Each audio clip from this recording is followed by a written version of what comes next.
It's a monstrous development that's going to be looming over our small single-family houses. Acre Properties wants to build a 50-unit apartment complex off Belfort Street. The complex would be made up of 2 3-story buildings and a 50-space parking lot with 13 apartments reserved for workforce housing. There are people out there that need housing. The size and scale of the project is now allowed under Portland's new zoning plan called RECODE, aimed at increasing housing density. This project is one of the first proposals to come out of RECODE, which Councillor Kate Sykes calls a turning point for Portland's development. But she says the neighborhood also has needs that have to be met. We need to be working with developers, the city, and neighbors to shape that growth in a way that makes sense for the community.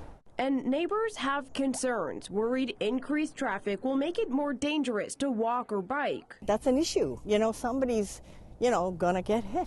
Another neighbor is worried stormwater runoff from the complex could flood her yard. What happens when my property is wet, destroyed, my basement's flooded? The developer, Alex Coop, says the proposal follows city guidelines and could have been 3 times bigger, but he says he wants it to fit into the neighborhood while addressing the city's housing crisis. NIMBYism is very selfish. If it doesn't take long to figure that out, seeing people that can't afford to buy a $500,000 starter home that was like $230,000 when I bought my first starter home. This proposal is still in the early stages and needs approval from the planning board before any construction can begin.